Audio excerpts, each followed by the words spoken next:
des sectes les plus dangereuses au monde, une communauté censée offrir un refuge devenu le théâtre du massacre sectaire le plus meurtrier de l'histoire, le Temple du Peuple. Aussi connu sous le nom de Jonestown.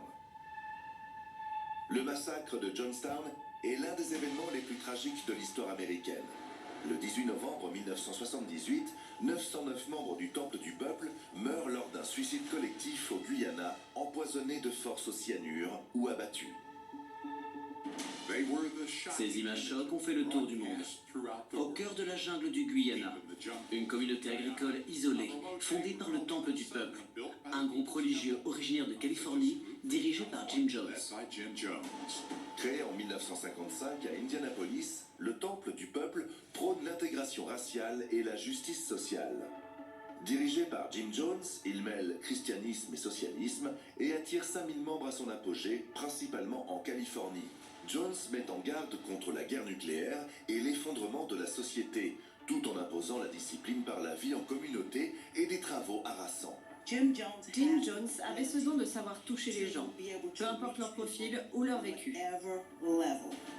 Mais Jones est bientôt accusé d'abus sur ses adeptes et harcelé par les médias, il se réfugie dans la jungle guyanaise. En 1974, il loue 15 km² pour créer Jonestown, sa soi-disant société utopique. Dès 1977, près de 1000 fidèles s'installent à Jonestown, attirés par la promesse d'un monde idéal. Mais désillusion, sur place, ils sont contraints de travailler d'arrache-pied sous un soleil de plomb à cultiver la terre, sous surveillance constante et la faim au ventre. Alors, Jonestown a beau être perdu au milieu de la jungle, certains adeptes s'échappent et rentrent aux États-Unis, où ils témoignent des oppressions et de la coercition subie. Ce n'était pas un paradis, c'était un camp de concentration. C'était l'enfer. C'était une plantation et il s'est passé des choses que je savais totalement immorales et inhumaines. Leur témoignage attire l'attention des autorités et le 17 novembre 1978, le député américain Leo Ryan arrive à Jonestown pour une mission d'enquête. Pour convaincre Ryan que Jonestown est une ville idyllique, le gourou organise une somptueuse réception avec musique et spectacle. Mais la façade s'effrite rapidement. Les habitants désespérés glissent des mots aux députés, implorant de l'aide pour s'enfuir. Ce soir-là, Ryan prend le micro pour calmer la foule, alors qu'il prévoit de repartir le lendemain aux États-Unis pour rendre ses conclusions. Quoi qu'on ait pu dire, il y a ici des gens qui pensent que c'est la meilleure chose qui leur soit arrivée dans leur vie. Il s'agit là quasiment des dernières images de Ryan en vie, alors que le député et un groupe de dissidents s'apprêtent à partir le 18 novembre. Ils sont pris en embuscade sur la piste d'atterrissage par des membres armés du Temple du Peuple. Ryan et 4 autres personnes ne se relèveront pas. Ce même jour, le gourou convainc ses fidèles que le gouvernement américain est sur le point de donner l'assaut contre Jonestown et qu'ils seront arrêtés, torturés et brutalisés. Il décrète alors que la seule échappatoire, c'est la mort. Des cuves de soda empoisonnés au cyanure sont préparées, censées assurer une mort rapide et sans souffrance. Du riz, des pois et du soda.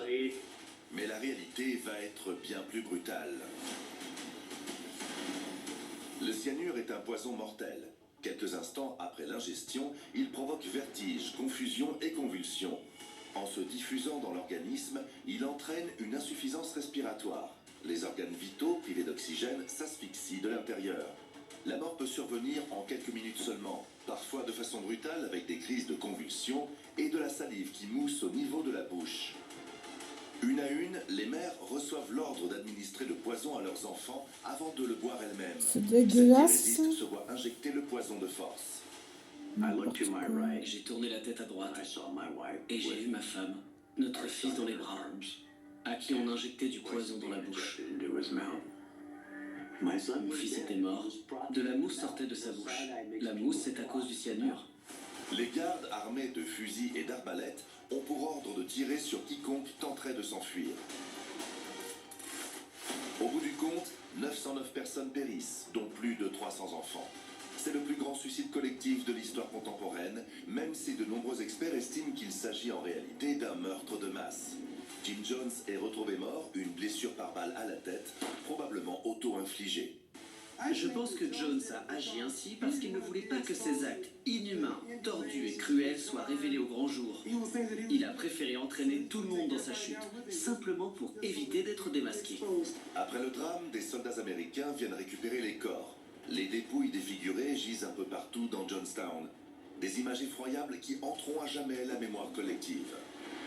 Le massacre de plus de 900 personnes à Jonestown, ainsi que l'attaque contre le député Ryan, bouleverse le monde et suscite aussi des critiques sur l'inaction des États-Unis. Au fil du temps, des théories du complot émergent. Implication de la CIA ou bien Jones qui serait un agent du gouvernement. Des théories rejetées par les spécialistes qui attribuent la tragédie à l'autoritarisme de Jones, sa paranoïa et au mécanisme sectaire.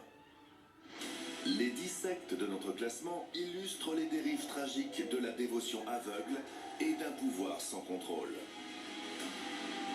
Qu'elles comptent à peine une centaine d'adeptes, ou plus de 10 000, ces sectes ont profondément marqué l'humanité.